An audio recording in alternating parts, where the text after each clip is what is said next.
Этот памятник в центре села Красноармейское появился в 1993 году. Сельчане уверены, другого, хотя бы отдаленно похожего, в республике больше нет.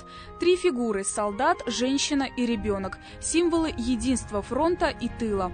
Создать эту композицию попросили скульптора Василия Черепанова. Лепка фигур, чеканка медного листа, работа шла под постоянным контролем партии. Эскизные наброски напечатали в газете. Макет памятника вынесли на широкое обсуждение. В селе основательно готовились к установке монумента. А там за памятником у нас овраг. Здесь конец оврага. Вот этот конец оврага засыпали землей, выровняли, сделали ровную такую площадку. Но готовая скульптурная композиция ждала своего часа 1,5 года. В селе не нашли денег на оплату работы мастера. Памятник открыли 7 мая 1993-го. Михаил Прохоров – ветеран войны и активный участник тех событий. Ему вместе с 2 жителями села доверили снять покрывало с монумента. На торжество пригласили ветеранов района. Тогда их было около 500 человек. Сегодня на празднование Дня Победы не соберется и десяток. Многим уже под 90. В этом году примерно должны участвовать где-то 7 человек. Некоторые уже не могут ходить. За год уже, сейчас, за минут они уже захворают. Это место для установки панорамы. Вот сюда устанавливается оптический прибор, который называется панорамой. Прошло больше 70 лет, а Михаил Прохорович до сих пор четко, ясно и в деталях может рассказать об устройстве 76-миллиметровой пушки. Короткие 6-месячные курсы в артиллерийском училище, и в 43-м он уже командир взвода. Пушка в селе Красноармейское появилась только в прошлом году. Активисты района решили дополнить уже существовавший мемориальный комплекс настоящим военным орудием. Участник афганских событий Андрей Тюмеров вел длительную переписку и добился того, чтобы эту пушку прислали из Свердловской области. Оттуда же годом раньше пришла боевая машина пехоты. Ансамбль получился законченным. Однако сельчане готовы и дальше благоустраивать этот комплекс. Разработано 2 эскиза. В интернете идет активное обсуждение и голосование. Площадка станет округлой. Сейчас она квадратная, и она будет увеличена несколько в диаметре. Тем самым будет увеличена площадь, необходимая для маршей. В Красноармейском рассчитывают, что мемориальный комплекс благоустроят уже в ближайшие годы.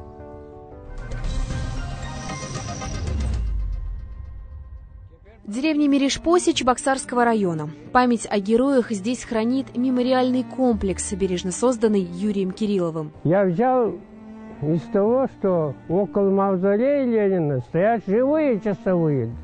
Стояли, сейчас нет их уже. А ведь я не могу поставить там живых часовых вечно. Поэтому я нарисовал.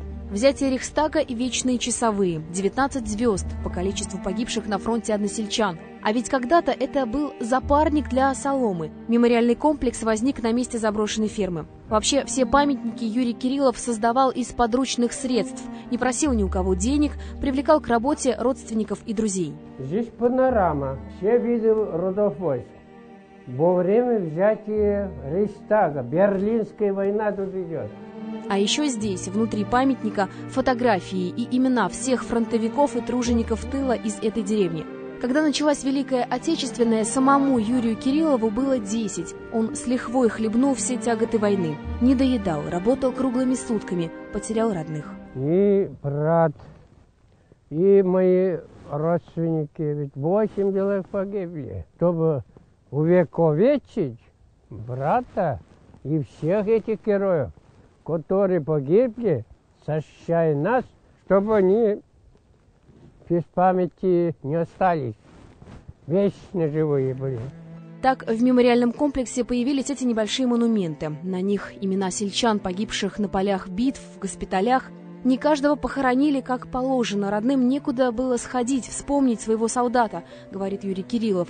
Из кирпичей он выложил плиты, со временем покрыл их металлом. Всей семьей работали над этой мини-часовней.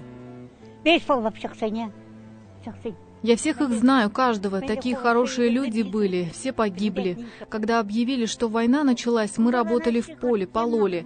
Помню, как старушки начали рыдать навзрыд. Война началась. Как вспомню, до сих пор плачу. Чем ближе, вот мы прошли 2 памятника сейчас, да? Приближаемся к третьему памятнику на этой аллее. Чем ближе мы идем к третьему, тем становится теплее и теплее. И все-таки это, наверное, благодаря тому, что мы приближаемся к памятнику матерям всей России. Как говорится, что с мамой, где мама всегда тепло, уютно. Вклад каждой женщины в победу неоценим, говорит Юрий Кириллов. Всем знакомый образ «Родина-мать зовет», табличка со словами благодарности и особая посадка деревьев. Таким монумент матерям увидел его создатель. Маленькие кустарники начинаются, потом переходятся в другие, в лиственные деревья. В середине у нас елки, а в самой сердцевине растет голубая ель.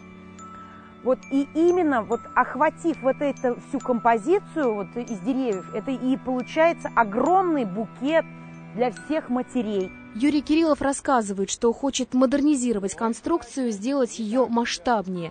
Кстати, на официальное открытие мемориального комплекса приезжал тогдашний президент республики Николай Федоров. Готовились с вечера. Приезжали солдаты, здесь палатки поставили, все вот так вот для гостей, для местного населения. Все население с таким волнением ждали, в общем, все ждали так, с таким любопытством и с интересом. Этот мемориальный комплекс, созданный с огромным желанием сохранить память о героях, живет. Поддерживать чистоту и ухаживать за монументами Юрию Кириллову помогают местные работники культуры. Каждый День Победы здесь устраивают митинги. В любое время года сюда приходят, чтобы вспомнить и поклониться фронтовикам, их матерям и труженикам тыла.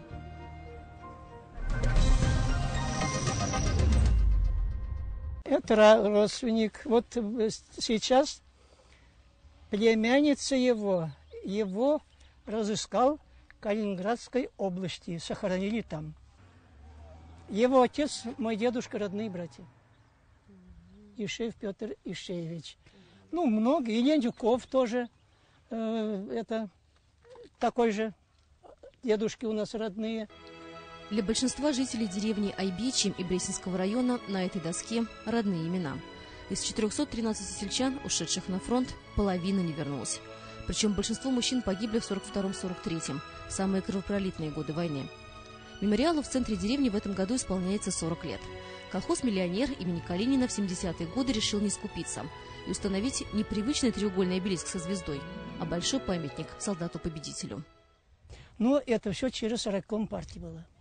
Вот заказали в 1974 году, из вагона привез мой родной брат. Начали монтировать вот эти постаменты, местные все клали, из кирпича, потом облицовывали. Памятник разборный. В 1974 году его доставили в деревню в специальных коробках. Местные жители сами соединяли части. Торжественно открыли монумент в 1975-м, ждали 30-летия Победы. Старожилы вспоминают, стоил памятник недешево, более 36 тысяч рублей. Для того времени деньги немыслимые. Например, грузовую машину колхоз покупал за 1500. Проект этого мемориального комплекса создал местный художник Аркадий Самарин.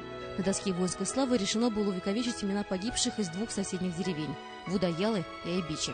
Доски установили крепкие, дубовые, чтобы прослужили лет 100. Погибшие воины имена специально заказали, искали их полностью. А где вот нету даты смерти, значит, они пропавшие без вести. Тимофеевич. Тимофеевич. Раз, два, три, четыре, пять, шесть.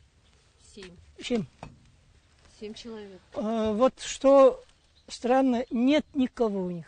Абсолютно нет никого у них. Вот с них не осталось. Вот. Видимо, одна семья была большая, все ушли, не вернулись. Род Тимофеевых в деревне прервался, однако память о них осталась. Девятиклассник Георгий Ильин провел небольшое исследование и выяснил, что один из братьев, Семен Тимофеев, даже получил орден Красной Звезды. Он, будучи контуженным, вытащил около 10 человек. Прадедушка Георгия Ильина тоже значится в списке погибших. В 1942-м пропал без вести, и лишь спустя десятилетия стало известно, что он погиб. Его останки нашли, но в родную землю красноармеец так и не вернулся. Поисковики перезахоронили чувашского солдата в Витебской области.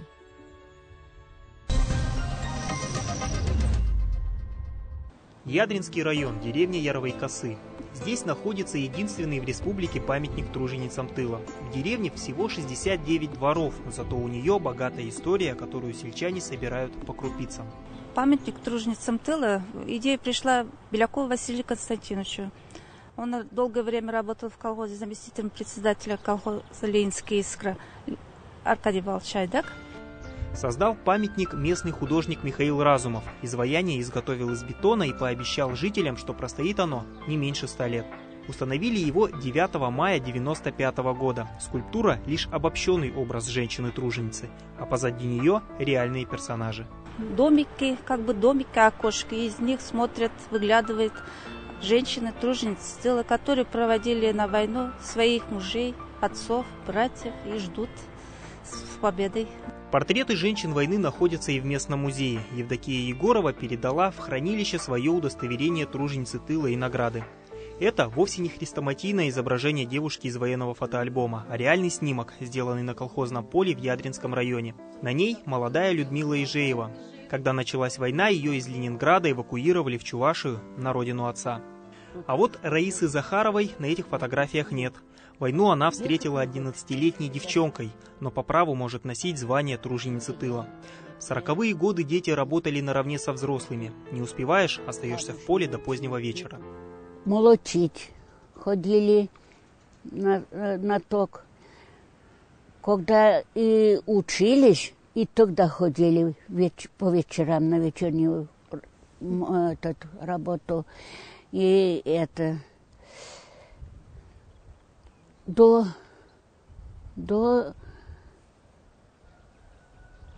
4 часов молотить, ходить надо было. А после 4 немного поспим и опять в школу. Тогда мы не знали, что такое тяжело. Надо, делаем. Раиса Николаевна признается, шла война, и тогда никто не думал, что работу в тылу через годы оценят медалями.